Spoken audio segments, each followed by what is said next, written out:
Sustain అవుదాము అని చెప్పి సినిమా ఇండస్ట్రీని ఆప్షన్‌గా తీసుకొని, అలా చిన్నది గాని, పెద్దది గాని ఏ వర్క్ వస్తే దాన్ని చేసుకుంటూ ఎళ్ళిపోయారు. Growth okay. ఎప్పుడొచ్చిందో, ఎలా వచ్చిందో తెలీదు. ఓకే. నేను జస్ట్ సర్వైవల్ కోసం, సస్టైనింగ్ కోసం, నా పని మీద నేను ధ్యాస పెట్టి చేశాను అన్న వాళ్ళు చాలామంది యాక్టర్స్, సక్సెస్‌ఫుల్ యాక్టర్స్ ఉన్నారు. మనం ఎప్పటినుంచో తీసుకున్న ఏఎన్నార్ గాని, ఎన్టీఆర్ గారు గాని. హ్మ్. ఇంకా ఇంకో వైపు ఏంటి అంటే, నేను ఖచ్చితంగా ఈ ఫీల్డ్‌లోనే ఉండాలి. నాకు ఇది తప్ప ఇంకోటి లేదు. ఇది చేయకపోతే నేను బతకలేను. నాకు ఇదే నమ్ముకున్న దైవం, యాక్టింగే నా దైవం అనుకోని వచ్చిన వాళ్ళున్నారు. సెకండ్ కేటగిరీలో కొంతమంది సక్సెస్ అయ్యారు. కొంతమంది అవ్వలేదు. వెనక్కెళ్ళిపోయిన వాళ్ళున్నారు. అవును. ఇంక నాకు రావట్లేదు ఛాన్స్‌లు అని. బట్ ఓన్లీ నేను సస్టైన్ అవుదాము అనుకున్న వాళ్ళలో చాలామంది సక్సెస్ రేషియో ఉంది. మిమ్మల్ని ఏ కేటగిరీతో కంపేర్ చేసుకుంటారు? ఫస్ట్ నేనేం చెప్తానంటే అండి, మనకి అంటే అంత మూర్ఖంగా గూడా మనం పెట్టుకోవడం గూడా కరెక్ట్ కాదు. హ్మ్. అంటే మనకున్న పరిస్థితి ఏంటనేది చూసుకోవాలి. అంటే ఇది కాకపోతే చేయలేమనేది అబద్ధం అండి. అది ఉండదు మనిషికి. అంటే సర్వైవల్ అవ్వాల్సొచ్చినప్పుడు ఏం చేస్తాడు? హ్మ్. ఏది దొరికితే అది చేసుకొని ఎళ్ళాల్సిందే ముందుకి. ఇది కాకపోతే నేను చేయననేది ఏంటంటే, అది వాళ్ళని వాళ్ళు ఫ్రాడ్ చేసుకున్నట్టు అని నేను అనుకుంటా. ఇది కాకపోతే నేను చేయలేననేది. అతనికి అది కుదిరితే ఇప్పుడు నాకుంది. నా వైఫ్ సపోర్ట్ ఉంది. హ్మ్. నేను ఫ్యామిలీకంటూ ఒక నెల, ఒక 2 నెలలు నేను ఆగినా నాకు ప్రాబ్లమ్ లేదు. కానీ అలా కాకుండా ఇప్పుడు మ్యారేజ్ చేసేసుకున్న తర్వాత నేను ఇది తప్ప ఏమీ చేయనంటే కుదరదు. అదే. తన ఇంటికి పట్టుకెళ్ళాల్సిందే కదా! యాహ్! నెలకింతని పట్టుకెళ్ళాలి. రెంట్‌కో లేకపోతే దేనికో. ఏ పని దొరికితే ఆ పని చేసుకోవాలి కదా! అంటే నేను అనేదేంటే మన సిట్యుయేషన్ బట్టి మనం అక్కడికెళ్ళాలి. హ్మ్. నేను ఇదే చేస్తాను అనేది అది వద్దని చెప్తాను నేనైతే. ఓకే. ఇప్పుడు సరే ఇంట్లో మనకు సపోర్ట్ ఉండి, మ్యారేజ్ విషయం పక్కన పెట్టు. మామూలుగా పేరెంట్స్ కూడా సపోర్ట్ ఉండి, సరే నువ్వు చేసుకోనంటే హ్మ్. అప్పుడు వెయిట్ చేయవచ్చు పర్లా. కొంత టైం పెట్టుకొని. హ్మ్. కానీ నేను ఇదే చెయ్యాలి అని అనుకోవడం మాత్రం అది కరెక్ట్ కాదు.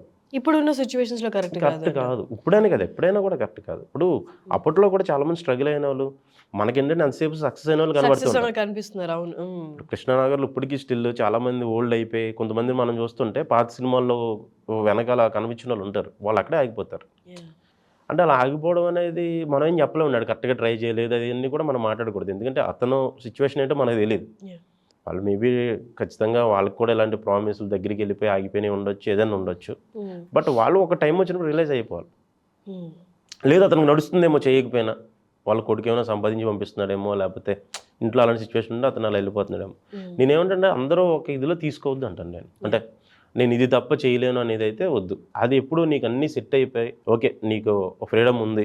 హ్మ్. నువ్వు కొంచెం వెళ్ళొచ్చు అనుకునేటప్పుడు ఓకే. ఇంకొకటి నేను హీరో తప్ప అదే ఏదో హ్మ్. పెద్ద గోల్ పెట్టుకుంటాం కూడా అంటే మనం ఇంటి దగ్గర ఏదో ఈ ఫీల్డ్‌కి దూరంగా ఉన్నప్పుడు చిన్నప్పుడు ఖచ్చితంగా అందరూ కూడా యాహ్! నేను హీరో అవ్వాలి, హీరోయిన్ అవ్వాలని అనుకుంటారు. హ్మ్. అంటే సినిమా చూసి ఎవడు కూడా నేను విలన్ని లేకపోతే నేను కమెడియన్ అని అనుకోరు. ఆ అనుకోరు. ఏజ్‌లో. అవునవును. హ్మ్. నెక్స్ట్ మనకి డైరెక్షన్ ఏంటో లేకపోతే మ్యూజిక్ ఏంటో అది అప్పుడు మనకేం తెలీదు. తెలీదు.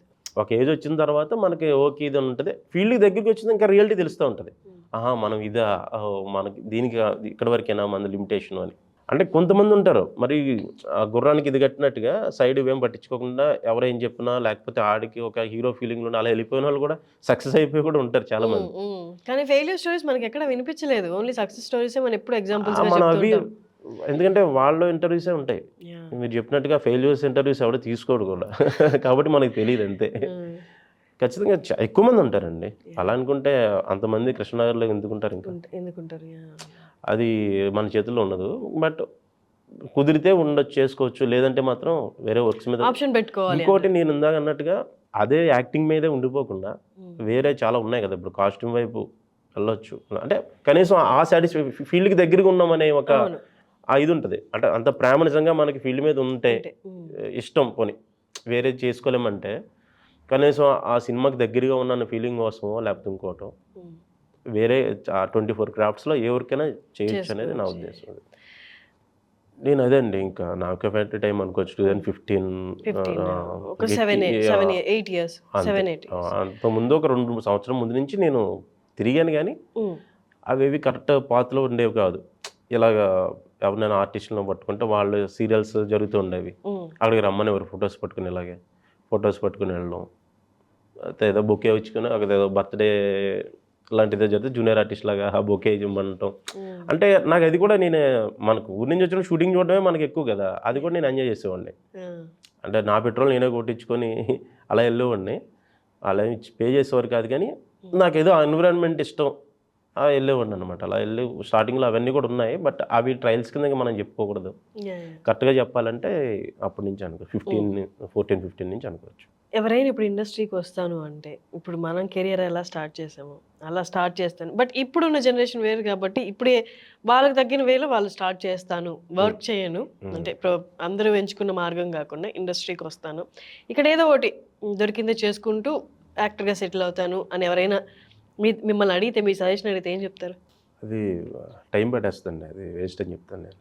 అంటే ఇప్పుడు ఇండస్ట్రీ కూడా మనం ఎట్లా చేసుకోవాలంటే ఇప్పుడు ప్రొఫెషనల్ లాగా కోర్స్ లాగా వెళ్ళిపోవాలి. అందరికీ అది కుదరదు. అంటే మీరు యాక్టింగ్ ఎక్కడైనా నేర్చుకొని ఉండకపోవచ్చు, లేకపోతే మన జనరేషన్లో ఎవరు యాక్టింగ్ ఏం నేర్చుకోలేదు, మనం అలా వచ్చాం. బట్ ఇప్పుడున్న ఫీల్డ్లో అది కరెక్ట్ కాదు. ఖచ్చితంగా ప్రొఫెషనల్గా రావాలి, ప్రొఫెషనల్గానే రావాలి. అంటే ఏ క్రాఫ్ట్ అయినా ప్రొఫెషనల్గా రావాల్సిందే, నేర్చుకునే రావాలి. వస్తే కొంచెం ఈజీ అవుతుంది యాక్సెస్. ఇంట్లో కూడా చెప్పుకోవాలి నాకు ఇది పరిస్థితి అని, అవసరమైతే ఫైనాన్షియల్ సపోర్ట్ తీసుకోవాలి. అలా అయితే వెళ్ళే విధానం ఈజీగా ఉంటుంది. ఇక్కడ వచ్చేస్తాను వచ్చేదో జాబ్ చేసుకొని ఇవన్నీ అవ్వు. అంటే ఫస్ట్ రియాలిటీ తెలుసుకోవాలి, ఎంతవరకు ఉంది ఆపర్చునిటీ, అసలు ఎలా వస్తుంది, ఎందుకు ఇవ్వాలి మనకి. ఇంతమంది ఉన్నారు, ఇప్పుడు కమెడియన్ క్యారెక్టర్ అనుకుందాం, ఇంతమంది ఉంటారుగా, మళ్ళీ నాకు ఎందుకు ఇవ్వాలి. డైరెక్టర్ మనకి ఇవ్వాలంటే మనకి ఏదో ఒకటి ఉండాలి కదా. అది సినిమా వదిలేండి, ఇప్పుడు యూట్యూబే ఉంది, చాలా కామెంట్స్ వస్తాయి, రోజు మెసేజ్లు వస్తాయి, ఆపర్చునిటీ ఆపర్చునిటీ ఆపర్చునిటీ ఆపర్చునిటీ. ఇంకో కొంతమంది అయితే వెరైటీగా అన్న నేను రైటర్ అని చెప్పి పెడతారు మెసేజెస్. సరే రమ్మంటాం, నాకు డైరెక్షన్ ఇంట్రెస్ట్ రైటింగ్. వచ్చిన తర్వాత అదేంటి అంటే మీరు యాక్టర్ అంటే మళ్ళీ వద్దంటారని చెప్పి నేను రైటింగ్ అని చెప్పి వచ్చానని అంటాడు. నాకు చాలా బాధ అనిపిస్తుంది, కోపం లేదు కానీ బాధ వస్తుంది. ఏంట్రా మీరు అని. ఇప్పుడు కూడా ఎందుకు ఇంకా ఇలాగా ఈ వీడియోస్ రీల్స్ వచ్చినాయి, ఇవన్నీ వచ్చినాయి కదా, అది చేసుకుని ప్రూవ్ చేసుకోవడమే. నువ్వు నా దగ్గర వచ్చిన నేనంతే. ఇప్పుడు నేను ప్రూవ్ అంటే యూట్యూబ్ వరకు నాకు ఓకే, సినిమాకి వెళ్ళాలంటే సినిమా వచ్చేసరికి నేను ఒకటే. అవును, ఇప్పుడు మనకు కొత్తగా మనకి ఇచ్చిందేం లేదుగా, ఓకే కొంతవరకు ఏమన్నా నమ్మొచ్చు, ఇది ఆల్రెడీ తెలిసిన ఫేస్ కదా అని ఉండొచ్చు, కానీ మ్యాక్సిమం అంత డిఫరెన్స్ ఏమి ఉండదు మనకి. సినిమాలో పడి అది హిట్ అయ్యి మన క్యారెక్టర్ రికగ్నిషన్ దొరికే వరకు మన సక్సెస్ అని చెప్పుకునే అర్హత లేదు అని అనుకుంటాను నేను. అప్పుడే మనకు ఉంటుంది. అంటే మనకి ఏం వచ్చు అనేది పక్కన పెడితే ప్రూవ్ అయిన తర్వాతే కదా ఏదైనా కూడా. సో నేను అదే చెప్తా వచ్చిన వాళ్ళకి, మేమేం ఇక్కడ పొడిచేసేది ఏం లేదు, నువ్వు నేను ఒకటే. సరే నువ్వు రైటింగ్ డైరెక్షన్ అంటే నాకు అవసరం ఎప్పుడు కూడా అవతలకి అవసరం ఉంటేనే తీసుకుంటారు. నిన్ను ఉద్ధరించడానికి అయితే కంపెనీ పెట్టుకోడు, సినిమా నిన్ను ఉద్ధరించడానికి తీరు. వాళ్ళకి అవసరం ఉండాలి నీతో, నీ అవసరం వచ్చేలా నువ్వు చేసుకోవాలి, నీ అవసరాన్ని నువ్వు అక్కడ క్రియేట్ చేయాలి. ఇప్పుడు నేను నీతో వర్క్ చేయాలంటే నువ్వేంటో నీకు డైరెక్షన్ కానీ రైటింగ్ కానీ రావాలి, అది నా అవసరం. ఇప్పుడు నిన్ను యాక్టర్ చేయడానికి నాకేంటి, అది కదన్నా నీకు ఒక అవకాశం ఇస్తేనే కదా వచ్చారంటే, నా అవకాశం నేను పడ్డా అన్నీ ఉన్నాయి కదా, ఈజీగా అలా వచ్చినట్టు అలా వెళ్ళిపోవాలా. తిరిగి అదే చెప్పాను ఇప్పుడు సీరియల్స్ అని తిరిగాను, ఇంకా ఫస్ట్ మా టీవీలో యాంకరింగ్ ట్రై చేశాను, న్యూస్ రీడర్ చేసా కొన్ని లోకల్ ఛానల్లో, లోకల్ సిటీ కేబుల్ లాంటి ఛానల్లో, సిటీవీ అనమాట, సిటీవీలో ఆర్వీఆర్ వాళ్ళ సిటీలో న్యూస్ రీడింగ్ చేశారు. అంటే ఏదో ఒకటి కెమెరా ముందుకు వెళ్ళిపోవాలి, ఏదో ఒకటి చేసి స్పీడ్గా ఆ ఎక్స్పీరియన్స్ అయిపోవాలి, ఫస్ట్ కెమెరా దగ్గరికి వెళ్ళిపోవాలి అనేది ఇది అంతా. ఇంచుమించు ఒక 6 months ఏదో, అది అంటే రోజు 1 hour, అది ఇవన్నీ కూడా మళ్ళీ మెయిన్ జాబ్ చేసుకుంటేనే, మెయిన్ జాబ్ అది చేసుకుంటూ ఇవన్నీ చేసుకుంటూ ఉంటాం. ఎక్కడ అంటే ఎక్కడ చిన్నది దొరికినా సరే మనీ కోసం చూసుకునేవాడిని కాదు, ఫస్ట్ వెళ్ళిపోవాలి. నేను దానికి కూడా లంచం ఇచ్చాను. ఆ న్యూస్ రీడర్ దానికి కూడా ఎవరైతే న్యూస్ రీడర్ మానేసి, అతను ఎలాగా మానేస్తాడు అక్కడ, నిన్ను పెట్టాలంటే నాకు ఇంత ఇవ్వని చెప్పి అన్నాడు. కానీ ట్విస్ట్ ఏంటంటే అంతకుముందు ఆల్రెడీ నన్ను వాళ్ళు సెలెక్ట్ చేసుకున్నారు, అది నాకు తెలియదు. ఆడ నాకు ఈ 1 month శాలరీ నువ్వు ఇవ్వాలని చెప్పని ముందే తీసేసుకుని, నా తర్వాత హెచ్ఆర్ చెప్పిందంటే నేను ఆల్రెడీ అప్పటికి సెలెక్ట్ చేసుకుని ఉన్నావు కాబట్టి ఆడు నీ దగ్గర ఎలా చెప్పాడు రా అని. అంటే చాలా చూసాం, ఇంకా ఇప్పుడు కూడా ప్రజెంట్ కూడా జరుగుతూనే ఉంటాయి అలాంటి, అంటే మనీ వైజ్ అని కాదు కానీ చాలా విషయాలు ఇంక ఇప్పటికీ అలాంటివి జరుగుతున్నాయి. అదే మనల్ని వేరే చోట కొంచెం బ్యాడ్, ఇప్పుడు మనకు అక్కడ వాళ్ళ దగ్గర మన గురించి వేరే వాళ్ళ దగ్గర చెప్తే వాళ్ళని ఏదో క్లోజ్గా తీసుకుంటారనే విషయాల్లో కొంచెం మంది బ్యాడ్ చేయడాలు, ఇవి బ్యాక్ స్టాపింగ్ ఇవన్నీ జరుగుతూ ఉంటాయి. ఇప్పటికి అన్నీ చూసి వెళ్ళిపోతూ ఉంటాం అంతలా. అంటే ఇది ఫీల్డ్ అనే కదా, ప్రతి చోట ఉంటాయి కదా అవి, ఇందులో కొంచెం ఎక్కువ ఉంటాయి ఇక్కడ మనకి.